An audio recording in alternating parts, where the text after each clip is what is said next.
Good evening, sir. I am Daniela Wendy Sabulgano, BS Cream 1A. So today, I will discuss what crime is and distinction between deviant behavior and criminal behavior. So, what crime is behavior that violates these laws and is certainly an important type of deviance that concerns many Americans. As the word implies, criminology is clearly concerned with crime. As we begin our discussion of criminology, let's consider just what the term crime means.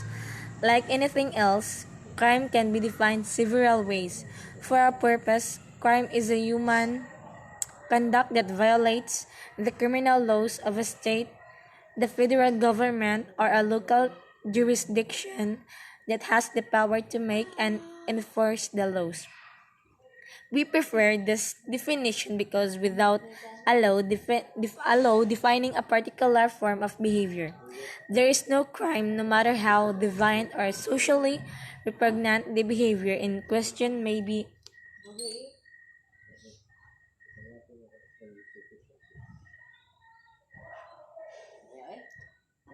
Maybe, and it recognized that laws are social products. The legalistic approach to crime assumes that powerful individuals who are in the position to politically influence lawmaking strategies can impose their preferred definition of criminal behavior on lawbreakers by making their own laws. Powerful but immoral individuals might therefore escape the label criminal and may escape punishment of wrongdoings they have committed, although democratic societies such as that one of the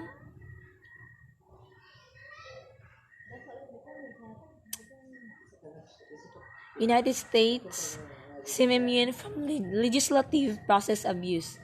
History demonstrates otherwise. Consequently, crime is socially relative in the sense that it's created by legislative activity. Without a law defining it, there can be no crime. Hence, as social scientists are fond of saying, crime is whatever a society says it is. Later in this book, we will focus on the process of criminalization, which is used to criminalize some forms of behavior or make them legal.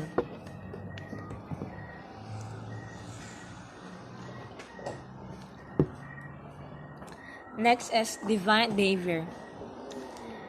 Is behavior that violates social norms and arouses negative social reactions. Some behavior is considered so harmful that governments enact written laws that ban the behavior.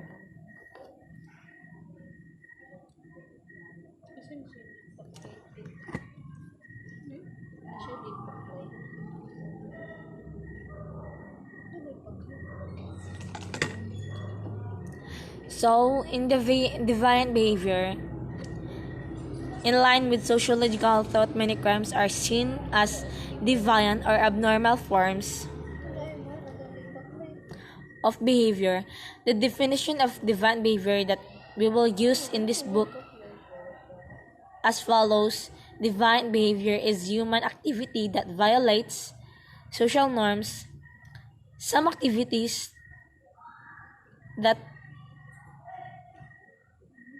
are not condemned by statute are nonetheless regarded as bad behavior. Sufficiently bad behavior calls out for a societal response echoing that ought to be a crime, or there should be a law against that. Next is criminal behavior. Criminal behavior refers to behavior of lawbreaker which leads to include the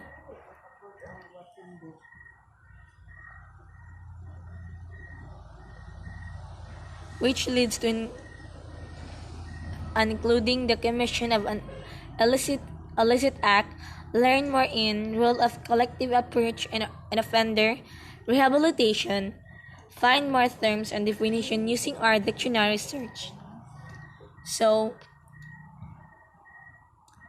criminal behavior, particularly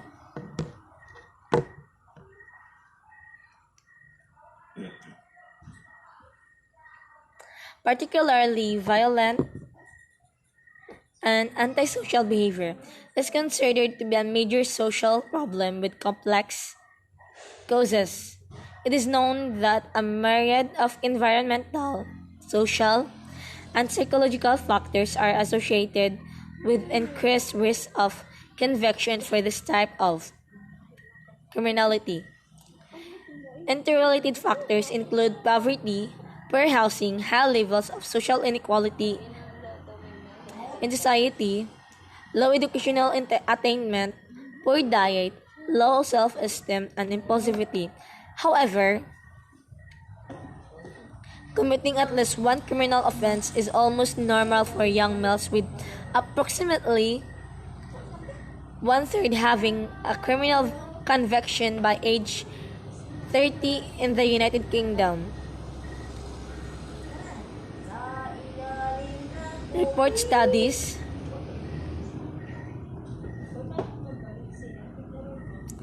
even higher levels of criminality among both men and women. The peak for offending is in the teenage years, and most young people grow out of crime. Programs that focus on early identification of children likely to offend and that provide social and educational interventions and monitoring can claim some success. For example, the Head Start program for children 3 to 5 years old in the United States has shown success in reducing crime and improving achievement compared with the control group. However, such interventions are time-consuming and require many resources to achieve significant but not dramatic improvement in outcome overall. Research in behavioral genetics generates both excitement and concern. Could a scientific approach to crime, using our increasing knowledge of genetics, lead eventually to genetics testing, effective treatments, and even cures? Many young people commit crime, but could genetics help to identify and treat the smaller numbers of persistent and serious offenders? And that would be all. Thank you.